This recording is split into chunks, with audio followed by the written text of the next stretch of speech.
The book of Judges. So remember, after Joshua led the tribes of Israel into the promised land, he called them to be faithful to their covenant with God by obeying the commands of the Torah. And if they do this, they will show all the other nations what God is like. So Judges begins with the death of Joshua and basically tells the story of Israel's total failure. The book's name comes from the type of leaders Israel had in this period. Before they had any kings, the tribes were all governed by these judges. Now, don't think of a courtroom. These were regional, political, military leaders, more like a tribal chieftain. And you need to be warned, the book of Judges is very disturbing and violent. It tells the tragic tale of Israel's moral corruption, of its bad leadership, and basically how they become no different than the Canaanites. But this sad story is also meant to generate hope for the future, and you can see this in how the book's designed.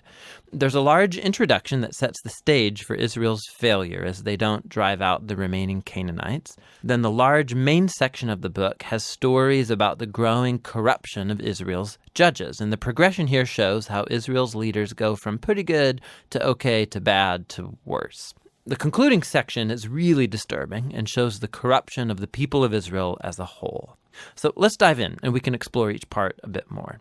The opening section begins with the tribes of Israel in their territories in the Promised Land. And while Joshua defeated some key Canaanite towns, there was still a lot of land to be taken and lots of Canaanites living in those areas. And so chapter 1 gives a long list of Canaanite groups and towns that Israel just failed to drive out from the land. Now, remember, the whole point of driving out the Canaanites was to avoid their moral corruption and their way of worshiping the gods through child sacrifice. God had called Israel to be a holy people, and that does not happen.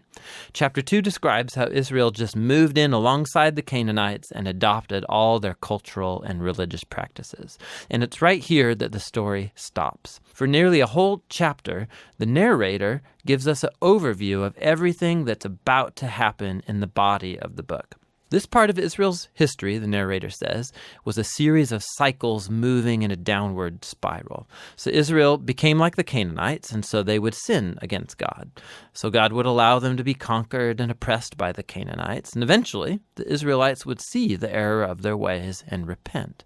So God would raise up a deliverer, a judge from among Israel who would defeat the enemy and bring about an era of peace. But eventually Israel would sin again, and it would all start over. This cycle provides the literary design and flow for the next main section of the book. It gets repeated for each of the 6 main judges whose stories are told here. Now, the stories of the first 3 judges, Othniel, Ehud, and Deborah, they are epic adventures. They're also extremely bloody stories. Either the judge themselves or people who help the judge, they defeat their enemies and deliver the people of Israel. The stories about the next 3 judges are longer, and they focus in on the character flaws of the judges, which get increasingly worse. So Gideon, he begins pretty well. He's a coward of a man, but he eventually comes to trust that God can save Israel through him. And so he defeats a huge army of Midianites with only 300 men carrying torches and clay pots. But Gideon has a nasty temper, and he murders a bunch of fellow Israelites for not helping him in his battle. And then it all goes downhill from there. He makes an idol from the gold that he won in his battles. And then after he dies, all Israel worships the idol as a god, and the cycle begins again. The next main judge is Jephthah, who's something of a mafia thug living up in the hills. And when things get really bad for Israel, the elders come to him begging for his help.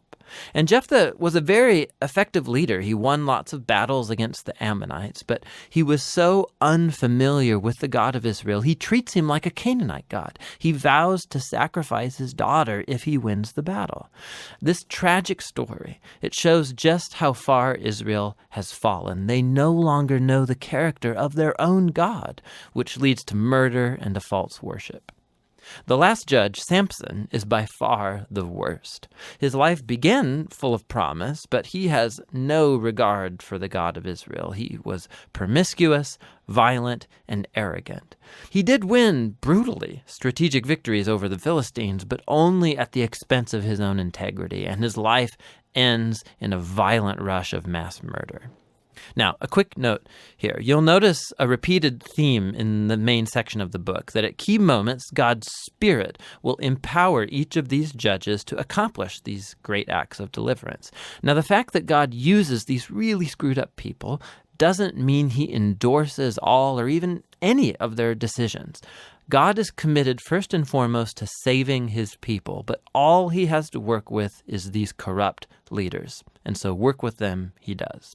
This whole section is designed to show just how bad things have gotten. You can't even tell the Israelites and the Canaanites apart anymore, and that's just the leaders. The final section shows Israel as a whole hitting bottom. There are two tragic stories here, and they are not for the faint of heart. They're structured by this key line that gets repeated 4 times at the close of the book. In those days, Israel had no king, and everyone did what was right in their own eyes. The first story is about an Israelite named Micah who builds a private temple to an idol, and that gets plundered by a private army sent from the tribe of Dan. So they come and they steal everything, and then they go and burn down the peaceful city of Laish and murder all of its inhabitants. It's a horrifying story. When Israel forgets its God, might makes right. The final story of the book is even worse. It's a shocking tale of sexual abuse and violence, which all leads to Israel's first civil war. It's very disturbing. And that's the point.